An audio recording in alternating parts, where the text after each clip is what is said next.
Hey everyone, welcome to PunkCast. My name is William Maxwell. I'm a student of Web3 and the owner of Punk8053. CryptoPunks are 10,000 uniquely generated characters stored permanently on the Ethereum blockchain. No punk is the same. This is a show dedicated to celebrating the punks behind the punk. My hope for this podcast is that we capture the essence of the punk culture, elevate the brand and the individual behind the punk. One last thing. Projects discussed on the show is not financial advice. Crypto and NFTs are a volatile and risky asset class. Please always do your own research. Other than that, let's go.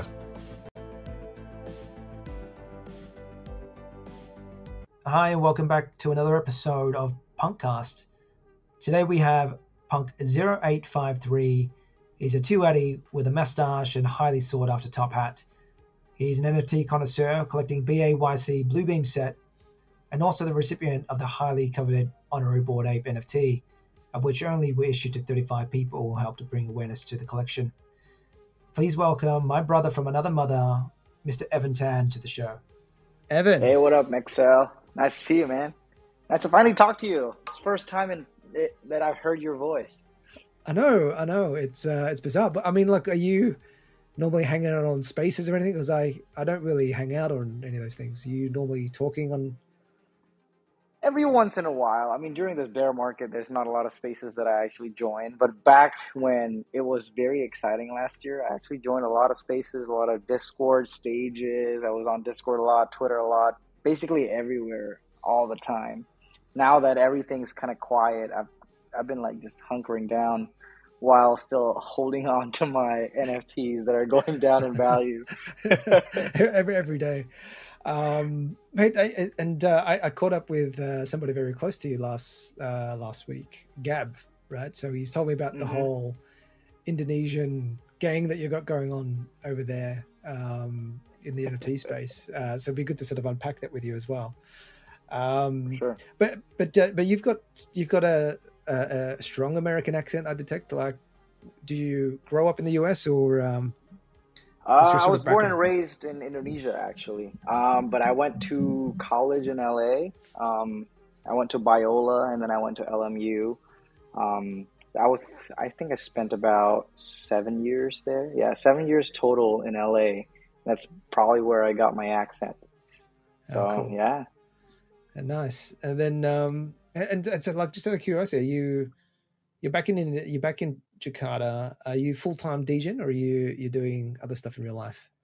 I'm still helping out with the family business. We manufacture furniture and sofas, and so I'm still doing that most of the time, while also still involving myself in Web3 initiatives and projects every now and then. Awesome. All right. Well, maybe we can sort of unpack some of that too. So I guess if you could just share, I guess, a little bit about yourself and go back into your roots and how you sort of found yourself into NFTs and Web3. It'd be interesting to sort of understand and find out. Yeah, I actually started way back when from crypto and DeFi. So I was in the whole fiasco with the sushi swap drama, and how SBF basically just saved sushi swap. I was kind of like in the midst of all that. I was holding a lot of sushi tokens as it was going up and it was going down and it was back up again. That was kind of like my first exposure to kind of the Web3 space and crypto and the people in it and the friends that I found there too. And that was in mid 2020, right? Summer that was 2020. Yeah, that was I think that was summer 2020. It was right after COVID hit. That was when I first started looking into, I guess, side gigs, because everybody was like quarantined at home. And I was so bored. I needed some extra sources of income and more things to do to kind of like unbore myself.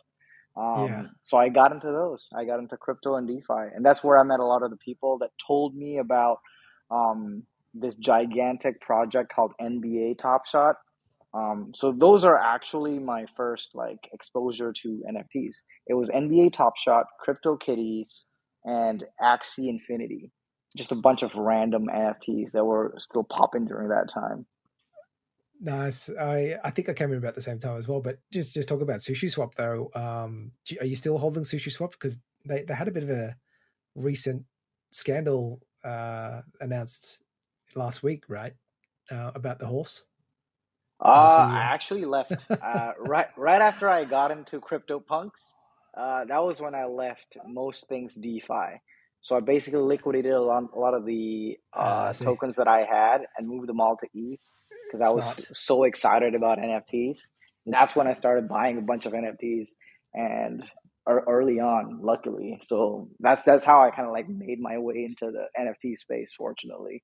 All right, so let's just dig into that then. So when did you first buy your first NFT, and what was it? Was it Top Shots or?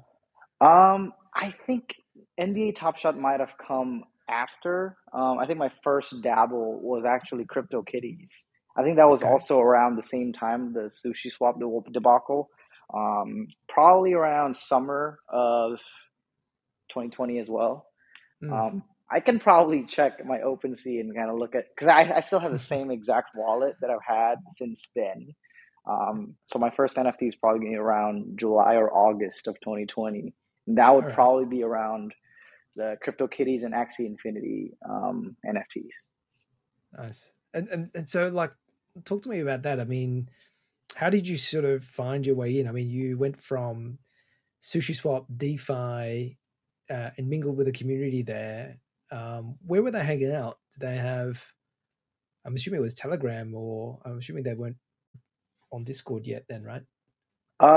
Yeah, they were in a bunch of places. They were on Twitter, they were on Telegram, they were also on Discord actually.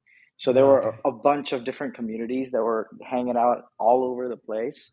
And I was looking for some entertainment. That's why my first few NFTs are actually things to do with games and like gamification, right? And Axie Infinity during that time, it was quite revolutionary, you know? The idea that you can earn something out of playing a game was pretty mind-blowing to me. So I decided to just check it out. So I played that game for like about a month and kind of got bored. That's how I moved on to NBA Top Shot.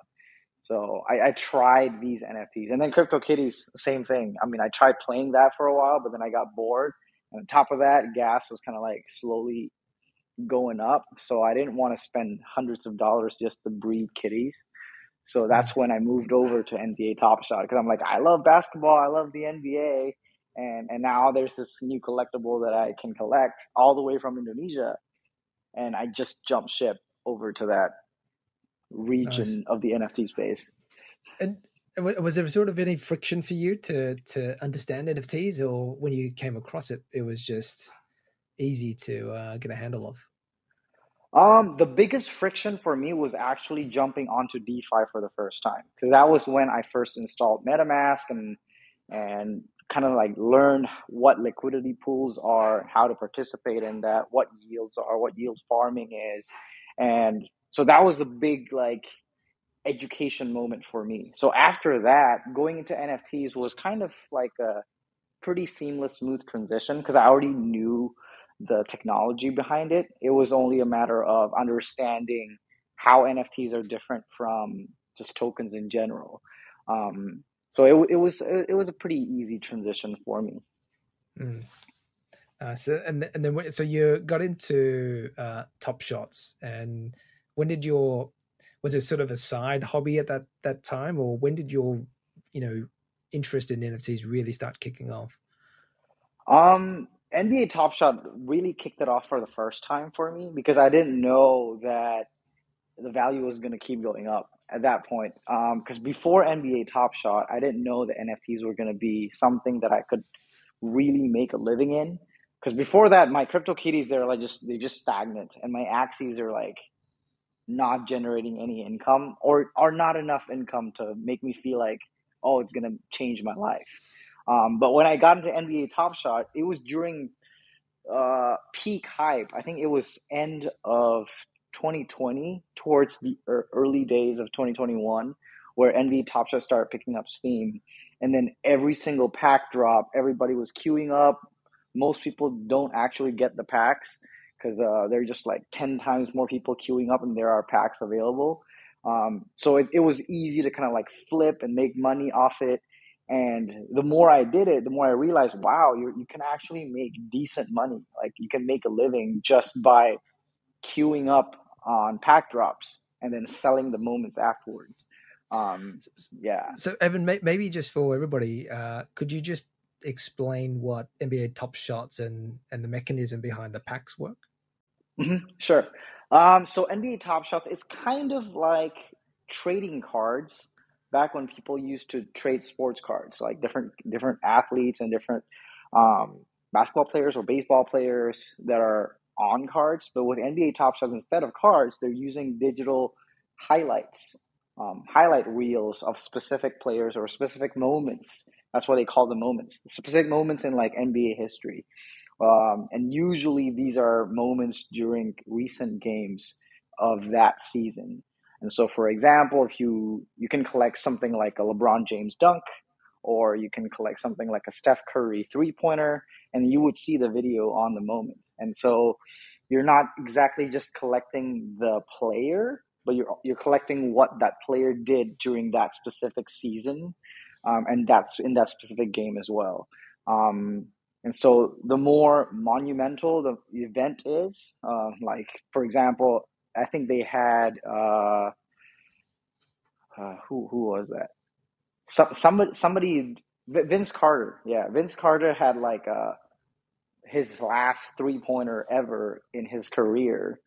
That became a moment. And so for someone that actually loves Vince Carter, and you know that, wow, this value could actually appreciate over time once people appreciate NBA Top Shot, you see that as a valuable moment. And so you invest in that, thinking that one day there are going to be something, a bigger mass adoption that would increase the value of this specific moment. So that's what drew me in. It's like, oh, this is pretty exciting. Because back when I was in LA, I was able to attend games and like buy memorabilia and like souvenirs and a bunch of random stuff from games. But now that I'm back in Indo, I can't do that anymore. You know, there's no way for me to participate in these collecting and like the enjoyment of the game other than just watching it through online streaming. And so this kind of like added extra value for me as an NBA fan to kind of collect something. So that's what drew me in initially. Yeah, I remember that pump. I had to sign in through VPN because, like you, I think Hong Kong was not a registered country that where you can access NBA Top Shots, and I had to line up at like ungodly hours to access some of the pack drops. So I do remember that sort of crazy sort of phase. But maybe if you could help people understand, I guess, the magnitude of, you know, how much was a pack, how many cards, how many sort of moments did you get per pack, and then, you know, what were some of the crazy prices that we sort of saw in the bull run as well. Mm-hmm. So the cheapest pack I think during that time was about $10, and then the more premium packs could go up towards like $250 or $500, and some of the really expensive packs that would be ultimate. I forgot what they're called. I think the holo packs, they could go up to $1,000.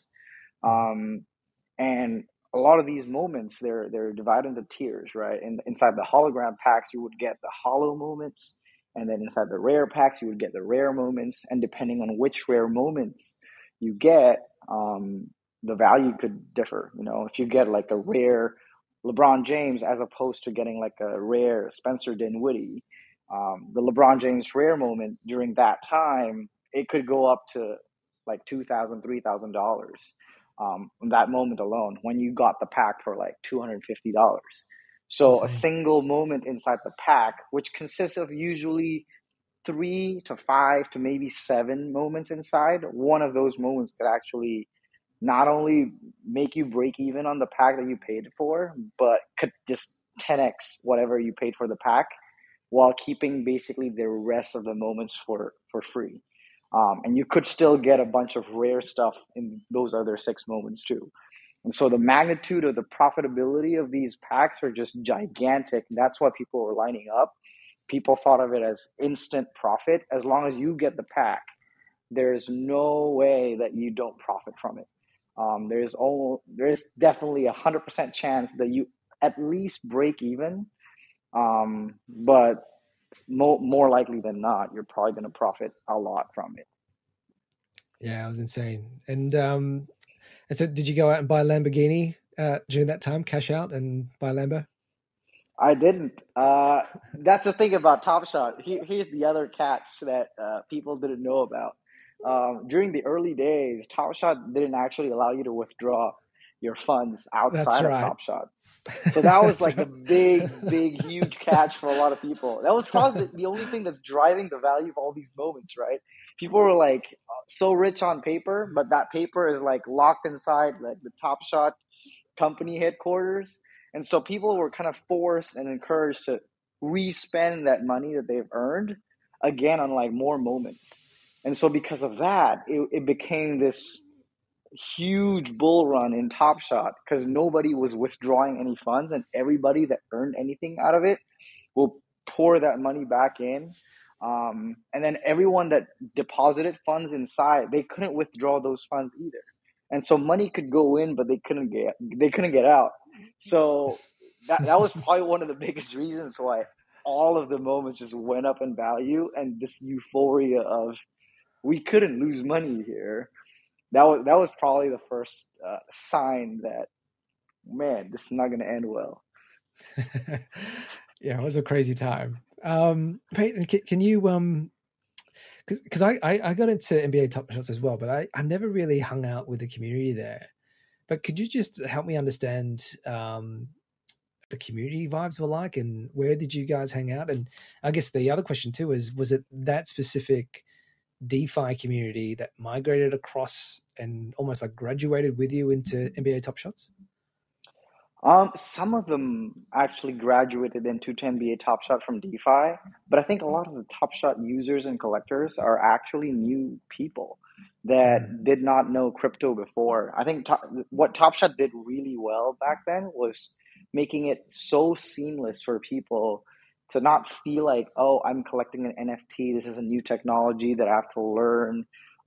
So they make it so easy. The user interface is very, very easy to understand. So even for those people that don't really understand, like cryptocurrencies or Web3 or NFTs or even a MetaMask, they would still be able to understand Top Shot really well because you register with like your Gmail account, and then you would immediately get registered onto their blockchain, which is Flow. And they would just assign a wallet for you. And you don't even, at that point, you don't even know what your wallet address is. All you know is that this is my Gmail account. I'm registering with my Gmail account, and I'll have moments inside. So I think I would say, based on a hunch, I think like about 80% of them are new people and non-crypto and non-Web3 people. And then about 20% are people that graduated from either other NFTs or other crypto or DeFi projects. Yeah.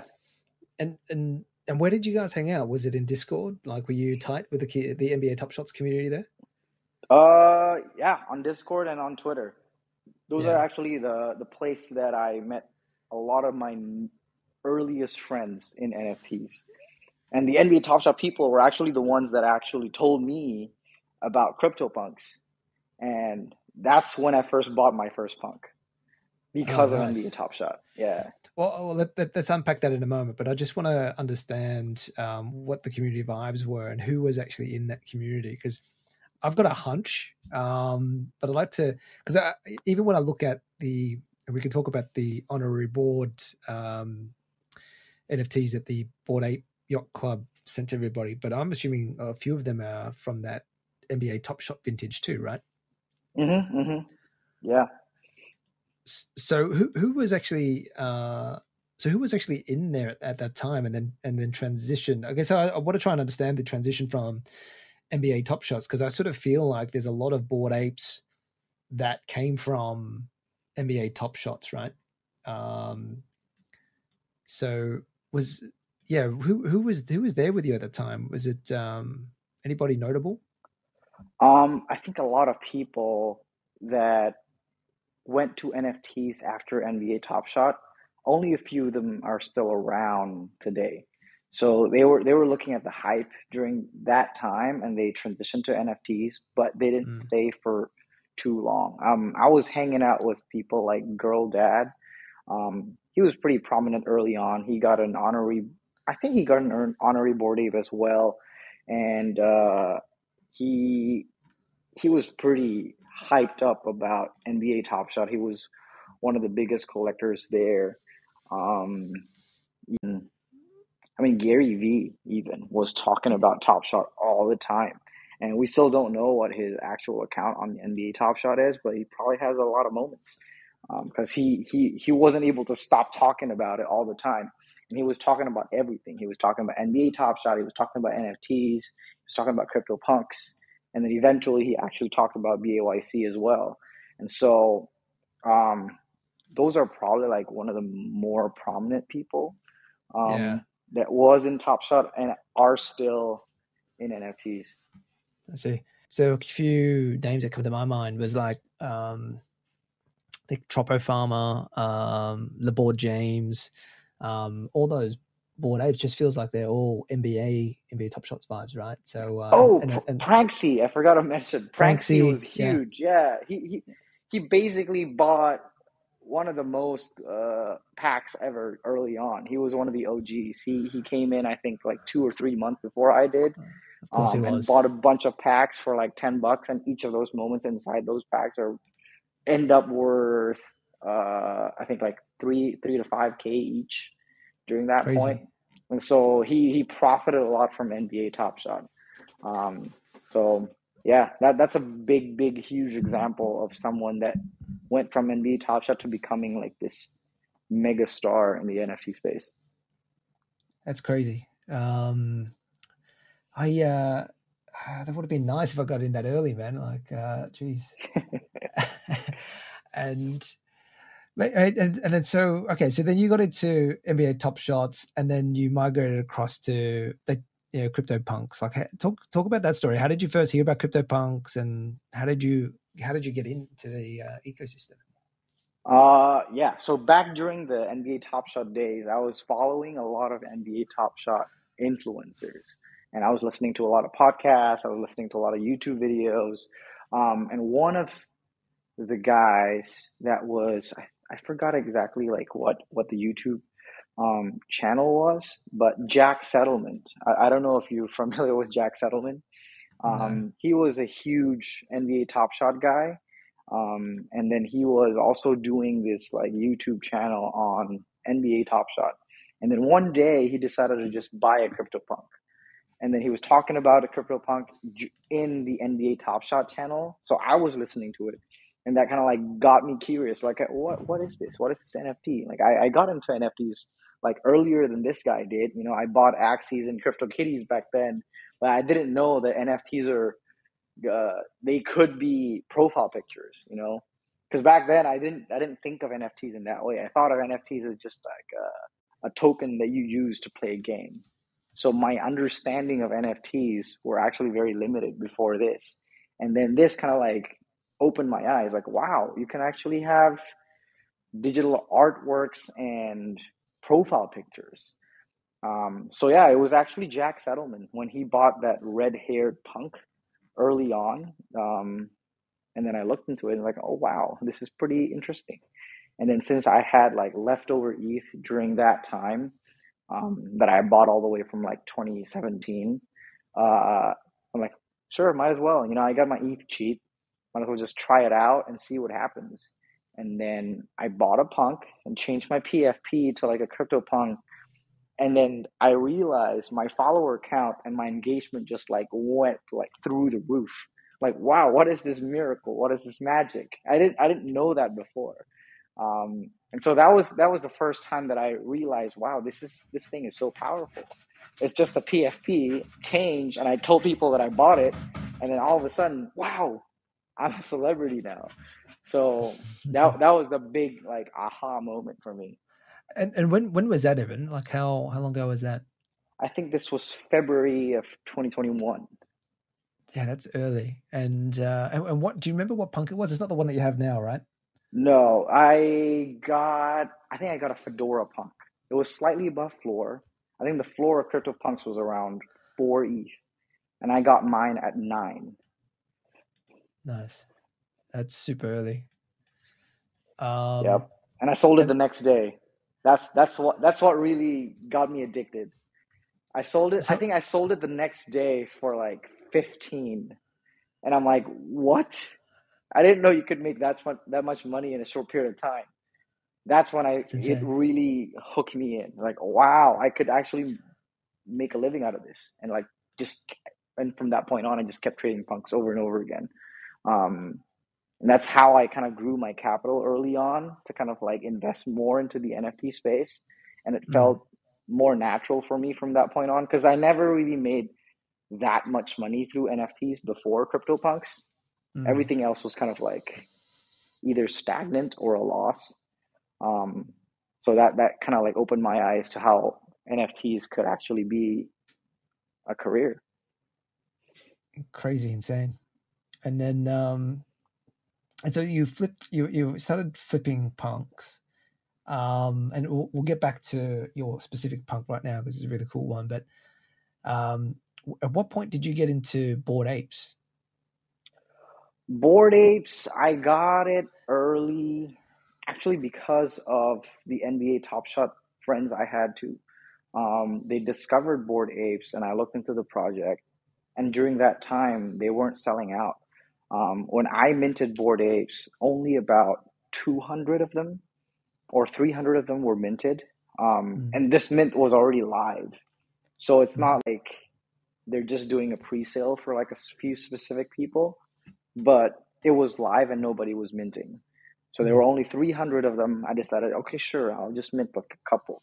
So I minted 6 of them early on at like 0.08, and then didn't really think much about it. I'm like, okay, maybe it will be cool, maybe it won't be.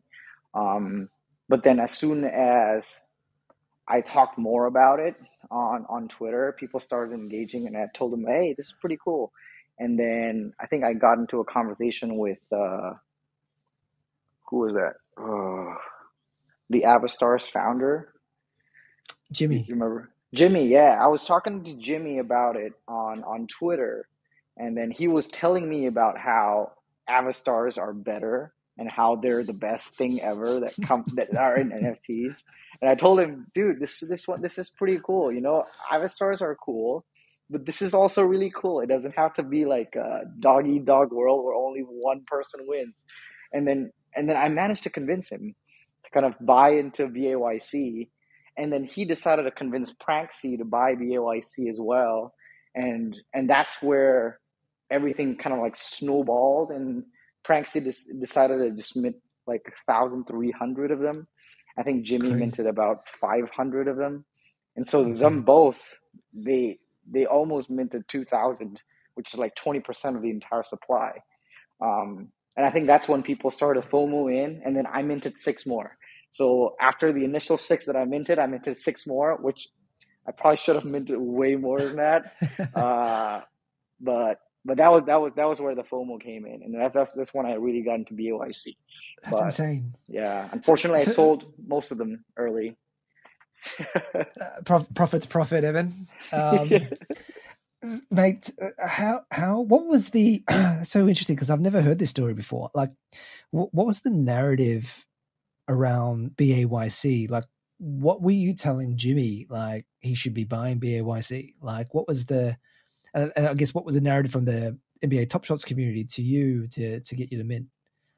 I think one of the biggest thing that was very innovative and new, and it seems very genuine too during that time, is like a lot of NFT projects that launched during that time had this thing called the FOMO curve, or I forgot what the other term for it is. They're going to be putting that in university courses, the FOMO curve. Going forward, the FOMO curve. I forgot exactly what it. Because it's like it's a pricing strategy where if you are the first few that mints, then you would get it cheaper than the people that mint later, and the price keeps going up as more people mint. Bonding curve. Bonding curve. Yeah, they were talking about bonding curves all the time during that time, and every single project did that. Like first 1,000 is going to be at 0.02, and then the second 1,000 is going to be 0.04. It keeps going up all the way to like 0.4 or 0.5 during that time. And then everybody was minting and losing money, and people got sick of it. And that was the point when BAYC decided to just screw the bonding curve. We're not going to do that. We're gonna do something new. We're just going to be a flat price NFT project at 0.08 for everyone, all 10,000 of them. And so that was pretty mind blowing. And it seemed like a move where they're showing like we're not greedy. We're not going to try to FOMO you into this project. Like if you love the apes, you love the product that we're selling, then you buy. And because that seems genuine, I decided just, okay, sure, I'll give it a try on this project. And they didn't promise much. They only promised like a few things at first. I think merch was just one of them. They had this like toilet where you can draw on the toilet wall where people just like, I think they have like cooldown or something, and then each ape can just keep adding colors into the pixels. Yeah, they didn't really have that much utility being promised to people. But yeah, because that lack of greed that I see in this project, I decided just sure, I'll give it a chance. If I lose money, then I lose money, you know. But yeah, that was the thing that really drew me in at that time. Amazing. So it was more around the vibes and the non-cash grabby vibes, and I guess the authenticity and the genuine sort of intent behind the founders that was the narrative for you. Mm-hmm, mm-hmm. That's awesome. And man, and then talk to me about the honorary Bored Ape that you got dropped. Was that because you got Pranksy or Jimmy and then Pranksy in? I actually got the honorary Bored Ape before that. I think the BAYC people were looking for people that had apes as their profile picture, and I happen to have the Sun Wukong ape. Apes or punks? Gen Con. You're talking apes, random apes. It doesn't even have to be an NFT. They were just looking for monkey profile pictures from all over the place, and they were giving honoraries during that time. And I didn't even know they were going to send us an NFT about it. I thought they were just going to create this custom art just for me to use as my profile picture. I didn't know they were going to mint it and like send it over to my wallet and all that. But yeah, it was cool. I happened to have a Sun Wukong PFP that came from a PFP NFT project called 3D Punks. So during that time, 3D Punks were kind of a big deal. Yeah, I think a lot of the prices actually went up to like 5 or 6 ETH floor at one point. And so I had like the Sun Wukong, which is like one of the legendary kind of like NFT of that collection. So I was wearing that as my PFP, and then the BYC people noticed that and decided, hey, if we make you a custom PFP, would you use that? And I told them, sure, let's do it. That's it. That's the story. You know, nice. There's no other special story behind it. It's like, oh, hey, you want to use this custom PFP? I'm like, sure, let's do it. No, that's cool. I always thought they were after the collection, but I had a look at the date. It looked like it was minted around 4th of May 21. So was that around the same time as when did Bored Apes drop? I thought it was like March or something, right? Yeah, Bored Apes were minted in March and April. Yeah, so they minted the honorary apes later on. So they gave us the custom art like around March or even earlier than that, like February. They were giving us those custom NFTs to wear kind of like online, but they were just sending us images through Twitter. So there were no NFTs of like honoraries of that sort at that time. So they decided to just mint the NFTs after Bored Apes were successful. So that was like 2 months, right? Two months after mint. Yeah. That's when they minted the honoraries. Yeah, because I think some of them went for insane amounts, right? I think when they came out, everybody got a little bit of FOMO. Because I see Beanie's got one, and I think Archie got one. Yeah, there were some controversies around those too, of how Beanie and Artchick and some of those influencers actually denied the custom arts that the BOIC team offered them. because basically they were doing the same things they did to me, right? Like, hey, we're gonna make you a custom PFP. Would you wear it? And a lot of these people actually declined to wear it. They're like, I don't want any of your art, and they declined. And so they denied the art, did not use it as a PFP. But then when the minting of the honorary apes happened and the BAYC success actually boomed, and then they saw, wow, there was a 100 ETH sale on an honorary Bored Ape, that's when they started complaining on Twitter and asked for their honoraries to be minted as well. So before the 35, there were actually only 15 honorary Bored Apes. These 20 were actually the people that declined or ignored BOIC and then decided to kind of like call them back because now the value is really high. Yeah. That's crazy. And they went ahead and did that. Mm-hmm. Oh man. So who, just out of curiosity, just name call them out. But so it was actually Beanie Chick was in that crew. Yeah. There was a big controversy about that too. And Archik, as soon as she got hers, she sold hers. Yeah, she flipped it. That's pretty dirty, but okay. That is crazy. I do remember some of that going on at the time, but that was such an insane time, man. It was kind of fun too, right? I mean, I didn't get any sleep, and it was just pretty intense at that time. I think Beanie was shilling a new project every week, and I was basically never grow up. Yeah. Talk to me about, I guess, your NFT experience there, man, because I think last year was a pretty crazy year. I remember seeing you and Gab and Sip City and Arnold just tearing it up on Twitter. Every single new project sort of dropped. So what was your sort of take, and how did you start forming your influence in the space? Honestly, I have no idea how my influence formed. People just started following me out of nowhere. I did not have like a social media strategy or plan, whatever. I think it was just one time when I think Pranksy retweeted me or something. And that's when the first blow up of followers happened. So wait, before that I actually had like the punk blow up, the one that I told you about. So when I first bought my first punk, that was my first like follower blow up, and then people started following me and like kind of like engaging with my tweets. And then I just kept tweeting from that point on. And then one lucky day, Pranksy decided to just retweet me, and that's when I got like another. I think I got like 5,000 followers from that. So I went from like 5,000 to 10K with that one retweet. And I think from 10K on, and 10K during that time was actually a lot. It's not like today where it's so easy to just bought everything, and then almost everybody has like 10K now if you've done like a giveaway or something. But back then 10K was huge, and so people were just blindly following everyone with 10K followers that had NFTs as their profile picture.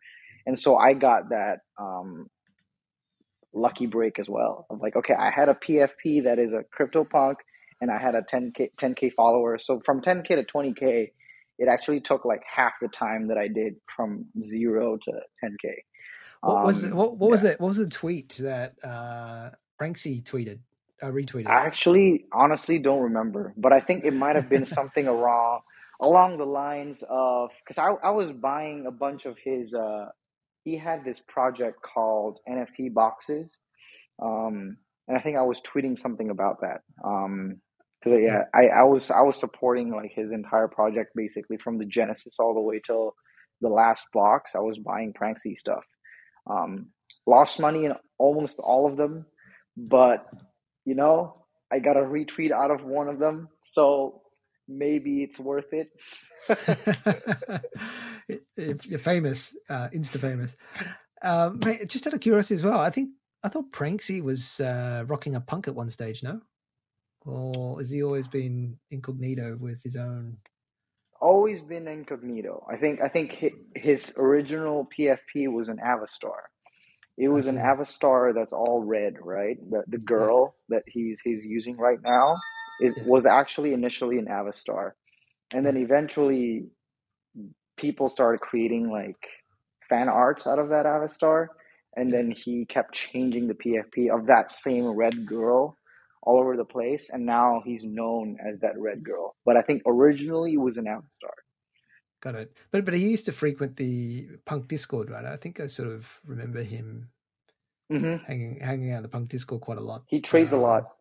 Yeah. He trades a lot of punks, along with Beanie as well. Beanie was there, and Beanie back then, his name was EC on the CryptoPunks Discord.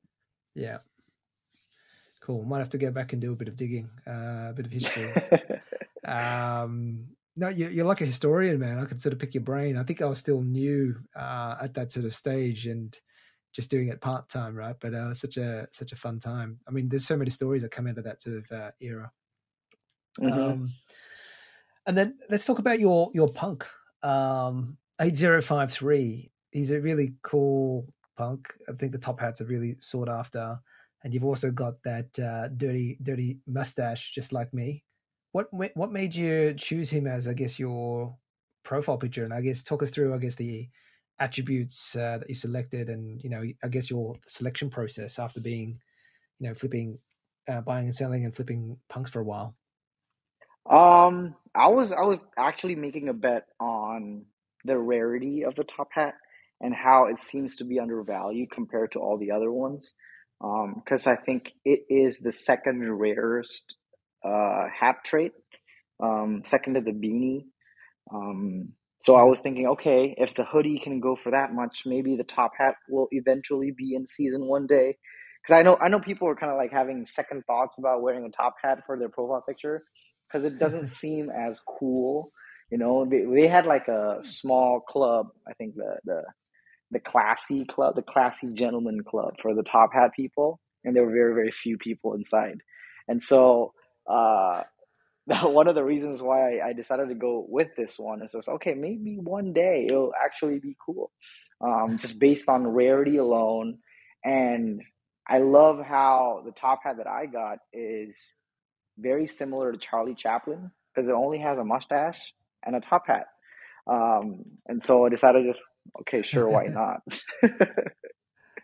So was there actually a separate classy group chat for top hats? Was like Daddy Seed Phrase in there and those guys? Yeah, there is a top hat chat, but I haven't been there since like a year ago. That's cool. Well, there's 115 in the collection. It's pretty rare, and I think the floor is sitting at about 125 ETH now. So it's almost like 2x floor. So good job. I guess what's in the bag for you now? I think you've got punks and apes. So you have some meta heroes as well, and art blocks. I guess the question for you is, what do you like collecting, and I guess why do you collect? Honestly, I just collect stuff that interests me, that excites me. And a lot of these projects actually do. And I think the space as a whole really excites me. Honestly, I have no idea which projects are going to succeed and kind of make it through the bear market, and then maybe 5 years or 10 years down the road. You don't know which of these projects are going to still be alive. And so just out of interest for the space and out of excitement of where this space is going to go, I know the technology of NFTs are going to be here for a long time, although some of the projects in NFTs are probably going to die. So I'm just collecting just for the sake of being present in the space at this current time, whether it's bull or bear. I kind of want to be around, whether I'm building or advising or collecting or basically doing anything that is NFT or Web3 related. The point is to learn and soak in as much as possible while not losing as much money if I could. So managing risks while being present, that's kind of like the goal for me. And so that when the bull run comes back around again, I'll be ready to kind of like pounce onto what I think could be the next big thing. So it's just a moment of experience and learning for me, and then see where it takes me. Awesome. And what do you see as the next big thing? I have no idea, man. The next big thing is probably just around the corner. A lot of the big projects are building right now, but not marketing themselves yet because they know during this bear market, liquidity runs dry and they can't really sell anything. So we don't know. I think whoever can come up with a way to seamlessly make NFTs go mainstream to people that don't understand crypto or Web3 could actually be the next big thing. Because right now, the learning curve is quite big for a lot of people that want to collect. Most collectors don't really want to go through the hassle of downloading a MetaMask. MetaMask seed phrase. And then with the whole risk of potentially getting scammed or hacked, that's just way too much for most people. And it's a lot of risk. And if they're putting money into this thing and they have no assurances that they're not going to get scammed or hacked, then it's just too much for them. So I think if people can solve that, that's when the next big mainstream bull run is going to happen. Yeah. Are you advising a few projects at the moment? Yeah, I'm actually involved in 2 NFT launch pads as strategic advisors in both. So I've been working with a few NFT projects that are being built in the background. So previously, I've advised projects from Indonesia like Karafuru and Mindblow On. Currently, I'm involving alongside Codex as a launch pad, Orange NFT. That's probably they might launch real soon. So they've been delaying because of the bear market. I'm also involved in a launch pad called Anima. And they have advised a few Web2 companies actually in Indonesia, and we're in the works of creating a new NFT platform as well, NFT projects as well, coming very, very soon. Amazing. Well, I'll look forward to seeing them when they drop, man. And I guess when you look back at your NFT career, do you have like a good win that or a good lesson that you look back and that's a life-changing move for me?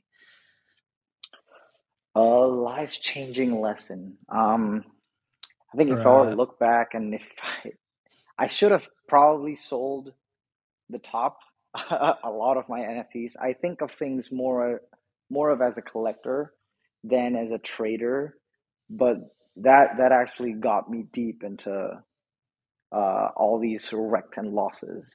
Because of my excitement to collect, I diamond handed almost everything.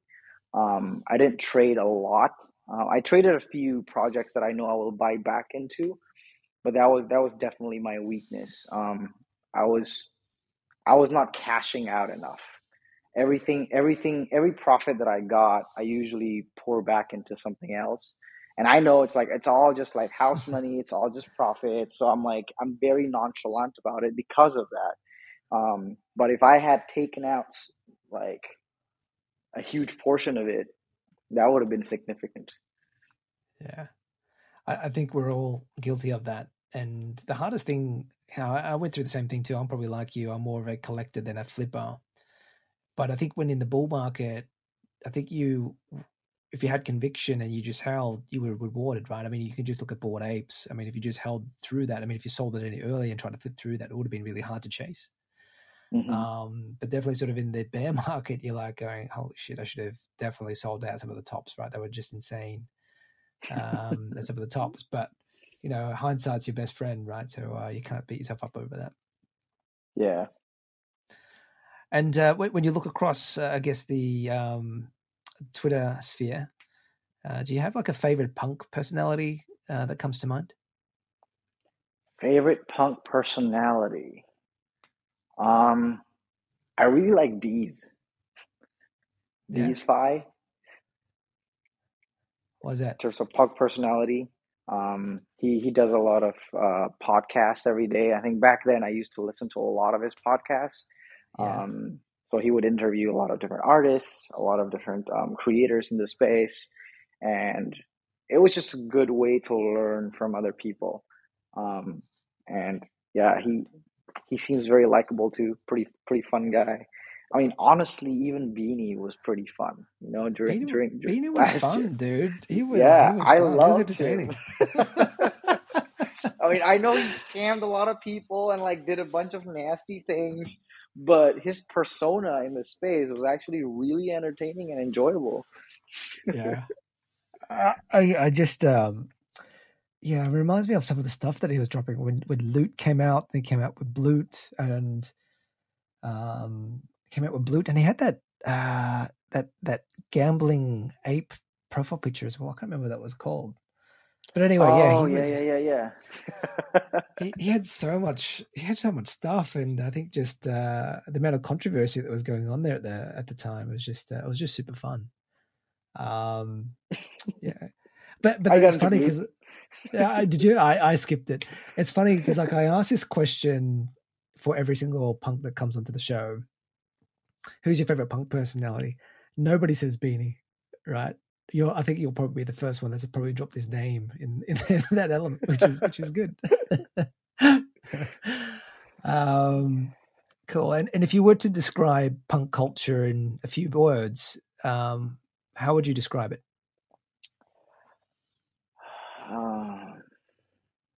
Punk culture.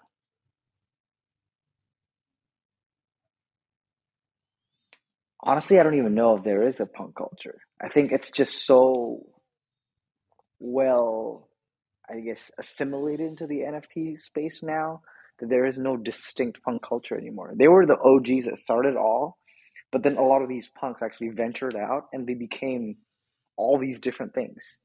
So I don't know if there's like a specific subculture for the punk because they're all over the place now. Mm. Well, let me ask you another question then. What do the crypto punks represent to you?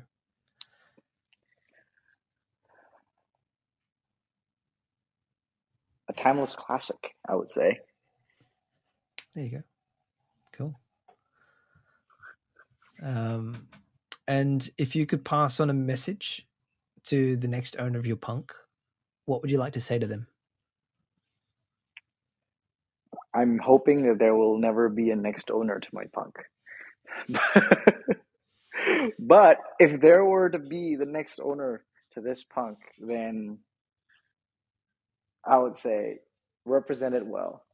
Because basically this punk is my face now, and whoever I sell it to is probably going to be someone very dear to me.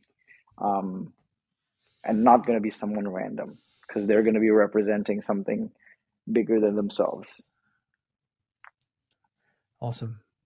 And Evan, any sort of final closing comments on your side? And I guess how could sort of people find you if they want to? I'm on Twitter at Evan Tan. I mean, I'm on anywhere as Evan Tan. So I think you can just find me on Twitter at Evan Tan, and then you'll be able to find me elsewhere. Look for the top hat Charlie Chaplin with the pink background. That's me in all my social media. Awesome.